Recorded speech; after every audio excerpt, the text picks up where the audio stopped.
तो जनावर the beast with in Z5 पे 26 सितंबर को आने वाला है।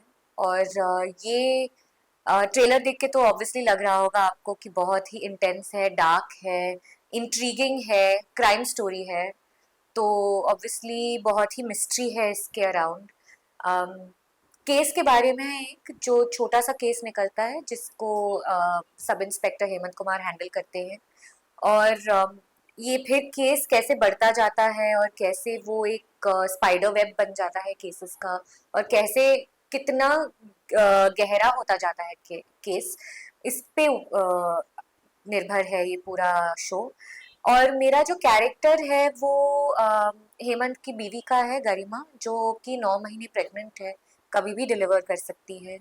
और बस उसके मन में यही चलता है कि ऑल्दो उसको पता है कि उसके हस्बैंड के लिए उसकी नौकरी, उसकी जॉब बहुत इम्पोर्टेंट है और केस सॉल्व करना बहुत इम्पोर्टेंट है, क्रिमिनल को जस्टिस तक लाना बहुत इम्पोर्टेंट है। बट एक वाइफ होने के नाते, एक प्रेग्नेंट औरत होने के नाते उसको अपने हस्बैंड का अटेंशन, उसका प्यार, उसका सपोर्ट उस टाइम पे चाहिए रहता है। जो कि हेमंत बहुत कोशिश करते हैं देने के लिए, पर obviously case is also important. But ये मुझे बहुत ही प्यारी स्टोरी लगी। More than the entire story, मुझे इन दोनों की, जो हेमंत और गरिमा की लव स्टोरी है, बहुत ही प्यारी लगी। और इस वजह से मुझे करने का मन किया। और ये बहुत कम लोग जानते हैं कि ये तमिल और बंगाली में पहले बन चुकी है ये सीरीज, और अब हिंदी में बन रही है। तो मैंने जब तमिल वाला शो देखा तो मुझे बहुत पसंद आया, I really like the plot. और ये मुझे लगा कि बहुत अच्छा शो है कम बैक करने के लिए ओटीटी प्लेटफॉर्म पे। तो जैसा कि मैंने कहा कि गरिमा हेमंत की पत्नी है, प्रेग्नेंट है। तो मेरा लुक इस शो में बहुत ही इजी गोइंग था। कॉटन फ्लोई मैक्सीज पहनी है मैंने, ऑब्वियसली पेट लगाया है जो कि थोड़ा सा अनकंफर्टेबल भी था इनिशियली। और छत्तीसगढ़ी डायलेक्ट में बात की है, हमारी ट्रेनिंग हुई है इस लैंग्वेज में। तो अब पूरा शो नहीं है छत्तीसगढ़ी में, पर जहाँ पे हम फिट कर पाए हैं जस्टिफाई करने के लिए, तो हमने वहाँ पे किया है। हमें बोला था कि ये बहुत रॉ चाहिए, ये शो बहुत रॉ है, इसलिए ना मैंने ज़्यादा मेकअप किया है, ना हेयर ज़्यादा है, ना ज्वेलरी ज़्यादा है। बहुत ही, मतलब पिछले जितने भी मैंने चीज़ें किए हैं, शोज़ किए हैं, उससे बहुत ही अलग है ये।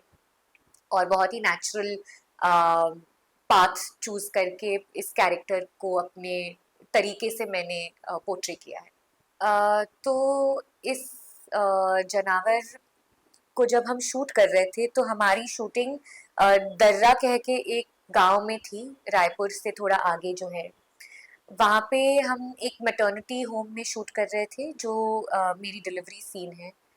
एंड उस सीन में मतलब जो बेबी होता है वो हाथ में पहली बार जब आता है, जो हेमंत अपने हाथ में लेते हैं, और फिर साथ में जैसे एक फैमिली के तरीके से बैठ के हम वो बच्चे को निहारते हैं, देखते हैं। जब हमने पहली बार वो सीन शूट किया तो एक पॉइंट तक हम कट करते थे, वो सीन को हम आधा शूट करके फिर कट करते थे। तो वो बच्चा कभी हाथ तक आया नहीं, जो हमने ड्यूक भी डॉल भी मंगाई थी, तो वो डॉल कभी हाथ तक आया नहीं। और जब आगे का पहली बार हमने शूट किया तो रियल बेबी के साथ शूट किया हमने, और वो baby less than 24 hours old था। और वो मेरे लिए बहुत ही, मतलब अनएक्सपेक्टेडली अनफर्गेटेबल एक्सपीरियंस था, जब बेबी को भुवन ने हाथ में लिया और फिर साथ में जब बैठे तो वो बेबी की शक्ल को देख के उस सीन में, अगर आप देखोगे एडिट पे अगर कटा नहीं है वो पोर्शन, या अगर कोई डिफरेंट टेक लगाया है, I don't know, but first take of that scene, मैं, भुवन और हमारे को एक्टर वैभव, हम तीनों रियल रो रहे थे, क्योंकि हमने पहली बार एक 24 घंटे के कम उम्र वाली बच्चे के, मतलब उसको गोदी में लिया था। और मेरा दिल इतना धक धक कर रहा था और मैं बहुत रोए जा रही थी, तो बहुत ही इमोशनल मोमेंट था वो मेरे लिए, एक जान को अपने हाथ में लेना। So I will never forget that. TV में अभी हाल ही में जो मेरा शो ऑफ एयर अभी हुआ है, विच इज कैसे मुझे तुम मिल गए, जस्ट कंप्लीटेड द शो। उसमें मेरा कैरेक्टर बहुत ही अलग था, नेगेटिव था, वेरी फैशनेबल, ग्लैमरस, बहुत ही हाई सोसाइटी, सब मतलब बहुत ही अलग रोल था। और कंपैरेटिवली अगर जनावर को देखा जाए तो उसमें गरिमा विलेज से आती है, गांव से आती है, छोटे से घर में रहते हैं, ज्यादा कुछ फर्नीचर नहीं है, अपने हस्बैंड की बेसिक सी सैलरी है, सब इंस्पेक्टर की गांव की सैलरी है, उस पे जीते हैं, बच्चा होने वाला है। सो बहुत ही ग्राउंडेड आई थिंक कैरेक्टर है गरिमा का। और एक्टिंग दोनों प्लेटफॉर्म पे, इनफैक्ट हर प्लेटफॉर्म पे एक्टिंग बहुत अलग होती है, टीवी के लिए, थिएटर के लिए, वर्टिकल के लिए, एड्स के लिए, ओटीटी के लिए, सबके लिए मेथड ऑफ एक्टिंग हल्की सी ऊपर नीचे होती है, बदलती है।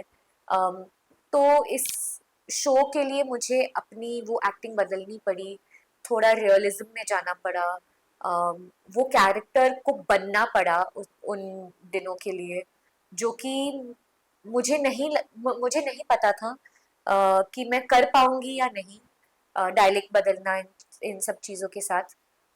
पर आई थिंक मेरे डायरेक्टर ने बहुत फेथ दिखाया मुझ में, उनको लगा कि मैं कर सकती हूँ। और फिर अब ऑब्वियसली शो रिलीज होने जा रहा है, तो आई थिंक कहीं ना कहीं मैंने जस्टिस किया है उसको। तो ये चीज़ मुझे अपने बारे में अ, मतलब देखने को मिली कि अगर कोशिश की जाए तो शायद मैं कुछ कर सकती हूँ लाइफ में। जैसे मैंने बताया कि वो एक बेबी वाला मोमेंट तो था ही, जो हमने शेयर किया सबने मिलके, पूरा सेट साइलेंट था। अम, बाकी अगर हम जब मतलब शूट कर रहे थे तो इतना टाइम था भी नहीं, क्योंकि रियल लोकेशंस थे, तो इतना हमें हंसी मजाक का या मस्ती का टाइम मिलता नहीं था। अ, जितना मेरा शूट था तो हम तो बहुत ही फास्ट शूट कर रहे थे। बट एक मुझे इंसिडेंट याद है जहाँ पे हम सब बैठे हुए थे, वी वो वेटिंग शॉट के लिए, एंड भुवन जी को चेंज करके आना था कॉस्ट्यूम। तो उनके जो ऑफिसर के यूनिफॉर्म के पैंट्स थे, जो सीन हम शूट कर रहे थे उसके पहले वाले सीन में वो कुछ जमीन पे निकाल रहे थे या खोद रहे थे या कुछ कर रहे थे, तो उनके पैंट्स पे गंद लग गया था। और ऑब्वियसली बात है कि कॉस्ट्यूम धुल के अगले दिन शूट पे आई है, और अगले सीन में वो है नहीं। अब कंटिन्यूटी के होते हुए आपको ये सब देखना पड़ता है। तो हमारे कॉस्ट्यूम में जो असिस्टेंट थी, उन्होंने पैंट बिना भुवन जी को पहनाए अंदाजे से उसने गंदी कर दी है, जहाँ पे उन्हें लगा कि घुटने होंगे।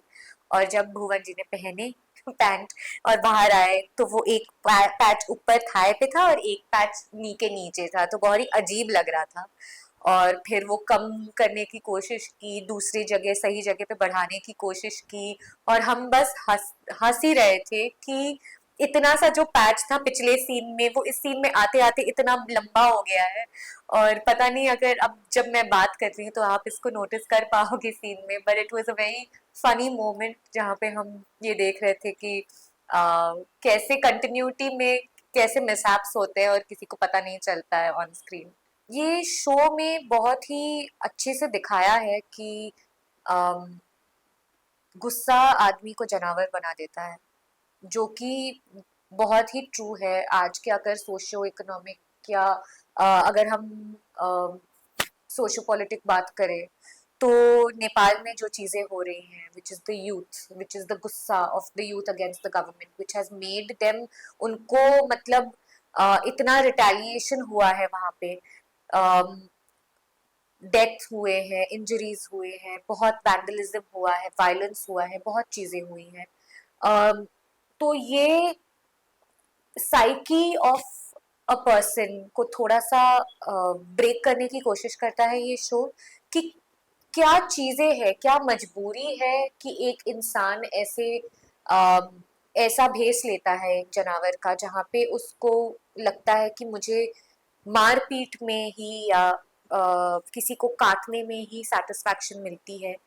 अम, ये बहुत ही अच्छी स्टडी होगी in terms of psychologic wise, कि एक क्रिमिनल के माइंड में क्या चलता है। जैसे हमने बहुत अलग डॉक्यू सीरीज भी अगर कभी देखे हैं, जो चार्ल्स ओब्राज के बारे में, क्या व्हाट व्हाट मेड हिम, उनको क्या चीज़ थी जो मर्डर करने पे यू नो उनको वो एक्साइट करता था। तो ये सब चीज़ें अगर हम देखें तो कहीं ना कहीं इस शो का मुद्दा है कि ऐसे लोगों की साइकोलॉजी को टैप करके पता करे कि क्या चीज़ है जो उनकी उनको ट्रिगर करती है। प्रोफेशनली इस शो ने मुझे जनावर ने मुझे बहुत ही अच्छा प्लेटफॉर्म आई वुड से दिया है कम बैक करने का 5 साल बाद ओटीटी पे।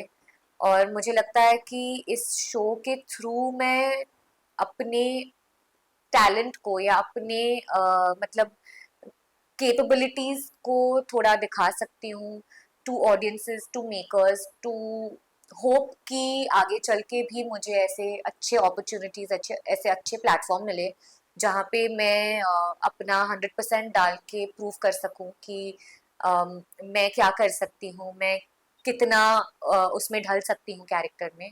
और पर्सनली मुझे यही लगता है कि एक हैप्पीनेस जो मिलता है आपको एक अच्छा प्रोजेक्ट करके, एक फुलफिलमेंट जो होती है आपके अंदर इंटरनली, आई थिंक मुझे इस शो ने वही दिया है। तो आई एम वेरी हैप्पी कि मैं इस शो का हिस्सा हूँ।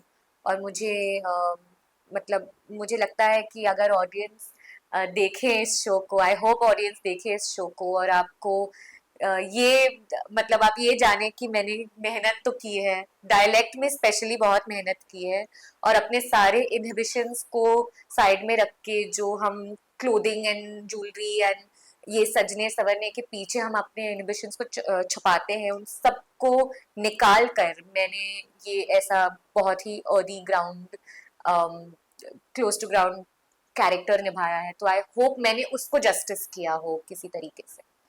मैं ज़्यादा देखती नहीं हूँ रियलिटी टीवी, मैं ज़्यादा फॉलो करती नहीं हूँ रियलिटी टीवी, बट क्योंकि मेरी फ्रेंड उस शो का हिस्सा है तो मैंने बस 2-3 एपिसोड्स देखे हैं। ये स्निपेट्स देखती हूँ मैं जो सोशल मीडिया पे आते हैं, छोटे छोटे क्लिप्स देखती हूँ मैं, और उन्हीं से जो मैं जज कर पाती हूँ मैं आगे वही लोगों के साथ बातें करती हूँ, इंटरेक्ट करती हूँ और सोचती हूँ कि अच्छा चलो इसने अच्छा किया या उसने अच्छा किया या ऐसा होना चाहिए था या वैसा होना चाहिए था। बट ये मैंने सिर्फ बहुत ही कम देखा है, बट मेरा पूरा सपोर्ट है आना के लिए। और मैं जानती हूँ कि वो उसमें है वो पॉसिबिलिटी कि वो विनर हो सके इस शो की।